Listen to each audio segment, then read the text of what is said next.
ലവറിനെ വിളിക്കുക, ഒരു 500 രൂപ കടം ചോദിക്കുക, അവൾ 500 രൂപ അയച്ചു കഴിഞ്ഞാൽ നിനക്ക് ഫ്രീ ഷവർമ. നിൽക്കുക ഒരു മിനിറ്റ് തട്ടി, ഞാൻ കേക്കട്ടെ ചലഞ്ച് കൊടുക്കണേ. ഇവൻ ലവറിനെ വിളിക്കാൻ പോയാണ്, 500 രൂപ അയച്ചു കഴിഞ്ഞാൽ ഫ്രീ ഷവർമ ഉണ്ടാ ലൗഡ് ഇട്ട്. ഹലോ, ഒരു 500 രൂപ അയച്ചു തരുമോ? അല്ല 500 അർജന്റാ. അരമണിക്കൂർ കഴിഞ്ഞിട്ട് അയച്ചു തരൂ. ഓക്കെ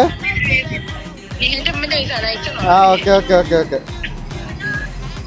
ആദ്യം പൈസ ഇല്ലാന്ന് പറഞ്ഞു, പക്ഷെ അത്യാവശ്യം അരമണിക്കൂറിൽ അയച്ചു തരാന്ന് പറഞ്ഞപ്പോഴേക്ക് അയച്ചു തരാന്ന് പറഞ്ഞിട്ടാ പൊത്തി പിടിച്ച്. എന്നിട്ട് അങ്ങോട്ട് കാണിച്ചു, ആ പൈസ അയച്ചു കൊടുത്തിട്ടാ പോരെ. എന്നാലും എന്റെ പൊട്ട നീ ഇതെങ്ങനെ? ഞാൻ ട്രൈ ചെയ്തിട്ടാ സ്നേഹമുള്ള ഉത്തമയായ ലവർ ആ പൈസ തിരിച്ചടിച്ചു കൊടുത്തേക്കിട്ടാ പാവത്തിന്. അത് അയച്ചു കൊടുത്തത് കൊണ്ടിട്ട് ഫ്രീ ആയിട്ട് ഒരു ഷവർമ. എന്നാ പിടിച്ചോളൂ. ഹാപ്പി അല്ലേ?